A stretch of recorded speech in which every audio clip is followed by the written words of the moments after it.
векторлық суреттерді салыстыру. Сабағымыздың мақсаты растрлық және векторлық графиканың артықшылықтары мен кемшіліктерін бағалау. Бүгінгі сабағымыздың мақсаты растрлық және векторлық графиканың артықшылықтары мен кемшіліктерін бағалаймыз және бүгінгі үйренетініміз біздің растрлық және векторлық кескіндердің артықшылықтары мен кемшіліктерін білетін боламыз. Оқушылар өткенді пысықтап алу үшін қол көтеріп сұрақтарға жауап береміз. Нақыс программасында сұрақтарға жауап беру қажет. Түзу сызықтардың құралдарымен және мүмкіндіктері бар. Бұл өткенде сабағында 5 мүмкіндік бар еді ғой. Соны қарапайым суреттерді салу құралдарынан ажыратамыз. Қол көтеріп сұрақтарға жауап береміз, жарай ма? Ал. Мынау қайсысына жатыр? Безі қисығын салуға жатыр ма? Әлде суреттер салу құралдарына? Қандай құралдар? Сурет салу құралдарына жатыр. Жарайсың. Мынау ше? Бағыттаушы. Бағыттаушы. Суреттер салуға арналған құралдың бесі келеді. Суреттер салуға арналған құрал. Мынау ше? Жарайсың, өте тамаша. Мынау ше? Сұлтанбек. Суреттер салу құралына жатады және мынау ше? Есеп қисықтарды салуға мүмкіндік келеді. Мынау ше? Суреттер салу құралдары жарайсың. Безе қисықтарды салу құралы. Мынау ше? Қандай фигура салуға мүмкіндік береді бұл? Қандай еді? Қандай фигура? Сфера қисығын салуға мүмкіндік береді. Жарайсың, өте тамаша. Мынау ше? Безе қисықтарды салу. Қандай мүмкіндік береді бұл? Көлденең және түзу сызықтарды салуға арналған құралдарын біле көрдіңдер ма? Бізде жарайтындар терметтікпен барлығын дұрыс орындаған екеуміз, иә? Жарайтындар. Енді сабағымызға өтейік. Бүгінгі күннің жадын жазыңдар. 18-12 ай 2025 жыл деп. Сол кескіндер негізінде екеуі екі түрлі программамен салынады. Біріншісі растрлық кескіндерді біз Paint графикалық редакторында салсақ, ал векторлық кескіндерді ezgi программасында салуға мүмкіндік болады екен. Енді растрлық және векторлық кескіндердің қандай айырмашылығы бар? Растрлық кескіндер нелерден тұрады дедім?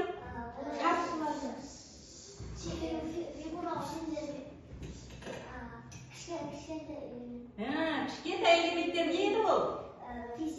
Пиксельдерден тұрады деді, дұрыс. Растрлық кескіндер негізінде пиксельдерден тұрады. Ал векторлық кескіндер нелерден тұрады дедім? Фигура. Сызықтар және фигуралардан тұрады дедім. Егер бұны үлкейтіп кішірейткен жағдайда не істейді бұлар? Растрлық кескіндер өзінің сапасын растрлық кескіндер сапасын жоғалтып алады. Ал векторлық кескіндер не қылады? Сақтап қалады екен. Көріп тұрсыздар ма? Мынада үлкейтіп кішірейткен кезімізде екі суреттің нелері кескіндері өзгеріс бар. Байқап тұрсыңдар ма? Оны өздеріміз қазір қалай болады екен, соны үйренесіз. Түсіндік па? Дәптерлерімізге жазып алдық па? Біздің растрлық және векторлық кескіндер екеуі екі түрлі программамен салынады, білесіз ғой оны, иә? Растрлық кескіндеріміз біздің Paint графикалық редакторында салынса, ал векторлық кескіндер ezgi программасында салынады. Екеуін салыстырған кезімізде оның үлкейтіп кішіреткенде оның сапасы өзгереді, иә? Растрлық кескіндер сапасын жоғалтады, ал векторлық кескіндер сақтайды екен. Көрдіңдер ма? Оқушылар жұптық жұмыс, растрлық және векторлық суреттерді салыстырыңдар. Растрлық және векторлық суреттерді салыстырыңдар. Бұл жерде не істеуіміз керек? Екеуін екі түрлі программада, сен бір программада шеңбер сызып көреміз, және оны ерекшелеп алу арқылы үлкейтіп, кішірейтіп, сапасын өзіміз тексеріп көреміз. Жарай ма?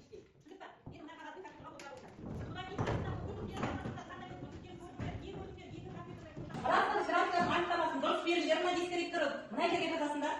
Одан кейін ол бұған 1 балл береді. Векторлық графиканың анықтамасын дұрыс бересіңдер, оған 1 балл береді. Растрлық және векторлық графиканың екі айырмашылығын табасыңдар. Мына екі суретті сала отырып, қандай айырмашылықтар бар, соны табатын боламыз. Және растрлық векторлық нелердің екі ұқсастығын табамыз. Оның барлығын мына жерде графикаларға жазамыз, жарай ма? Мына сызықтардың бойына жазасыңдар. Сонымен бірге графиканың түрлерін практика жүзінде салып көріп, қандай программамен жұмыс жасап, соны да жазасыңдар, мына жерге кірістіресіңдер. ең соңында қайсысы тиімді болады, қайсы программаны пайдалану тиімді болады, соны жазып бересіздер мына жерге жоғасына. Не болмаса атына аты жөндеріңізді жазыңдар, екі топқа, бір неде екі жұп, жарай ма? Алсайшы, ана қара нені қызылдың үстіне. Жоғасына бар, жоғасына бір шетіне бар, бір шетіне бар, аржағына. Шетіне аласың, соны кетер. Енді осыны мына ұштардан тартасың. Не байқадың? Мына екеуінің тұтастықтарын, айырмашылықтарын жазып беріңдер. Көрдің ба, мынада қандай болып тұр? Мына не деген сияқты? Бұл не болып тұр? Бұлдырап тұр мынада. Мынада не болып тұрады? Қант болып тұрады. Оны ұлтасын, иә, сапасы жоғары. Мынау қандай программамен жасалды? Мынау қандай программамен жасалды? Растау кескінде нелерде тұрады деді, графиканың анықтамасы. Вектор деген не? Вектор графика нелерде тұрады деді? Формулаларда ішінде де тұрады, иә? Сонда. Екеуі бірге болып жатыр, жауап беріңдер. Мынау институт программасын жұмыс жасалды. Мынау пай графикалық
мына екі оқушы орындап болды.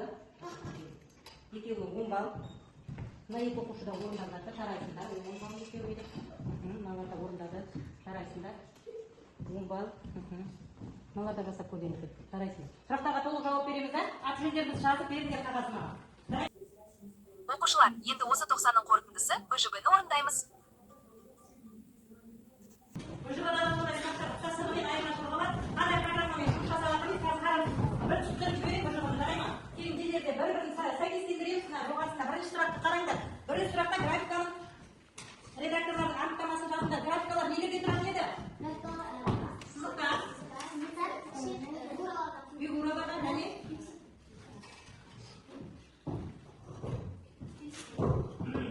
сол анықтамасын жазасыздар. Мына жерде сәйкестендіреміз. Мысалы біріншісі, бұлар не?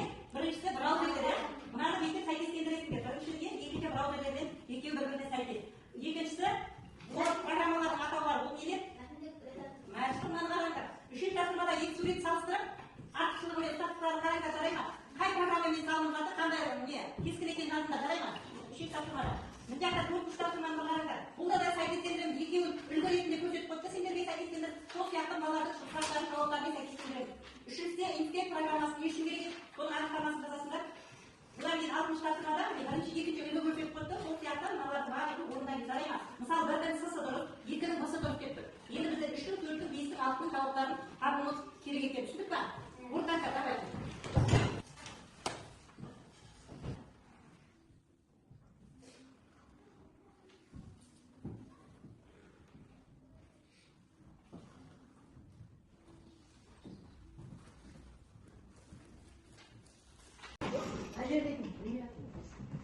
Сәйкестендіресің, сәйкестендіресің.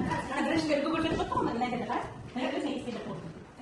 Мынаны жауабы, мынаны жауабы. Енді сен мыналардың жауаптарын не болу керек? Сәйкестендіру керек үшеуі. Сәйкестендірді. Мыналар бір осы мынау не?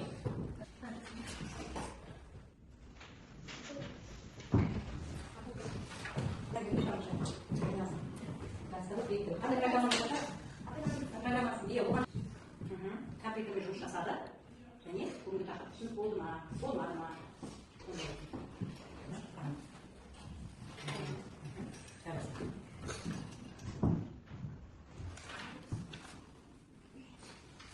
Жарайсың, өте тамаша. Сұраққа жауап бересіңдер, жарайсыңдар.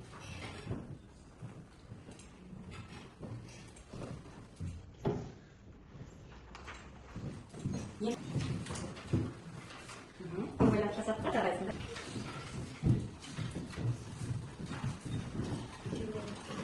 Молодцы, жарайсыңдар. Оқушылар, бүгінгі тақырып түсінікті болды жасаймыз. Оқушылар кері байланыс жасап келіңдер. Мына қағазға бүгінгі тақырыбымыз түсінікті болды ма, болмады ма, жоғарысына ашып önімізді жазамыз. Одан кейін кері байланыс жасап кетеміз, жарай ма?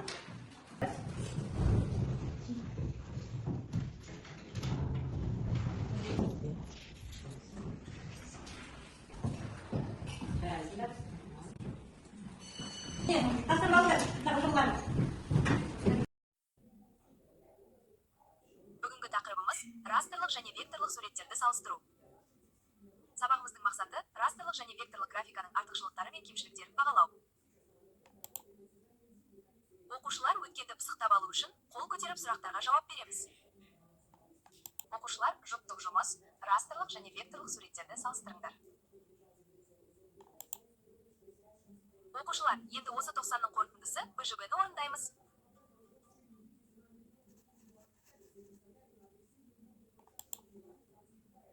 Оқушылар, бүгінгі тақырып түсінікті болды ма? Кері байланыс жасаймыз.